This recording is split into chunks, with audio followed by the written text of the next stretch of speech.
Hello everyone. In this video I will show you how to replace the engine mounts on a Polaris Ranger 500. This applies for any other Polaris 500. You can have it as a reference for another engine. This is specifically for the 500.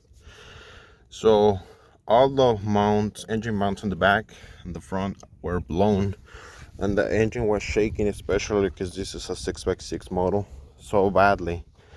And I found that all the mounts were blown. So these were in the back, these four, like you're seeing, the plastic was just eaten away or rotten.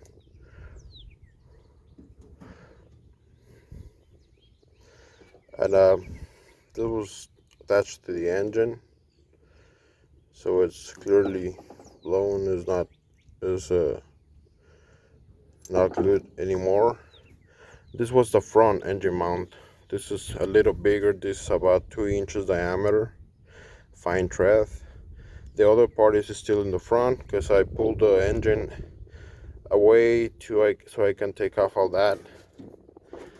That was an engine mount too on the side.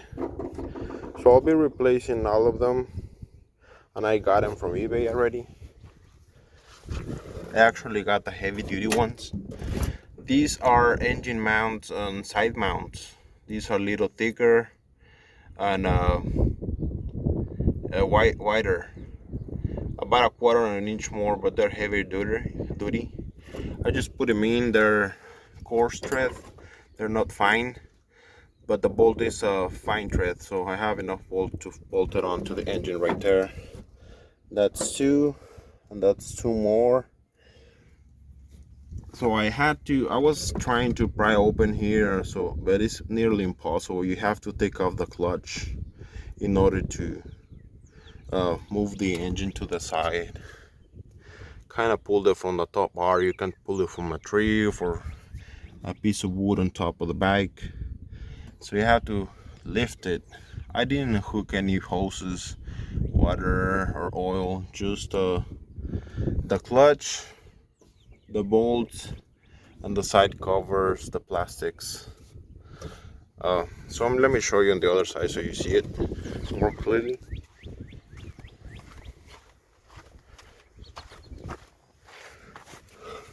I had to buy this tool, which is an engine clutch. A clutch puller. This is for Polaris.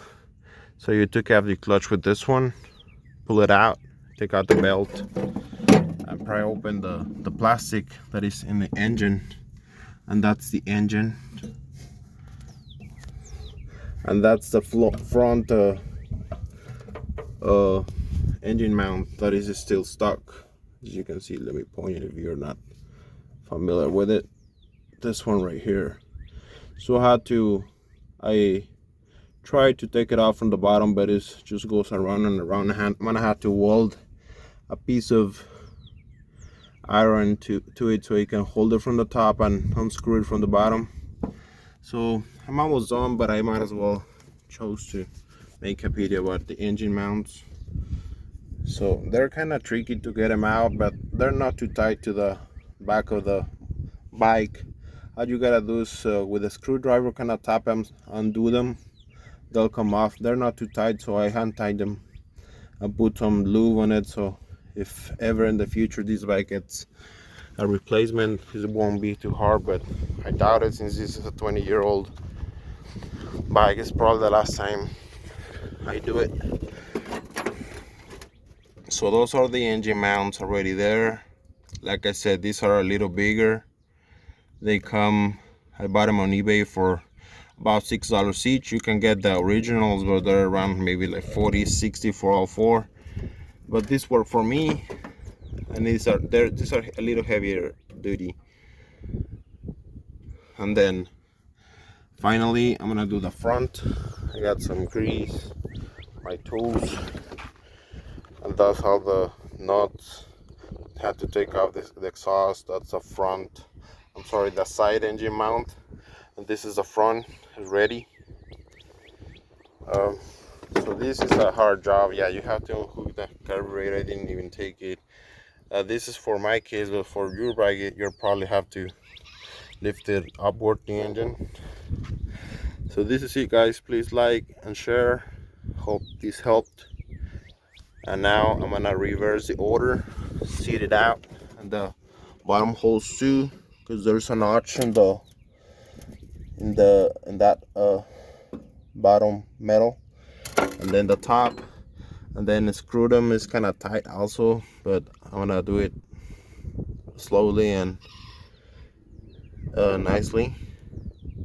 I'm gonna put some lube so the runs smooth. I also on some of my tools you have to have a variety, especially these ratcheting wrenches and the DeWalt impact on the back really helps, like to take out the clutch because they're kind of tight. But anyways, thank you guys, and please drop a like. That really help to share and get it up on YouTube. Thank you.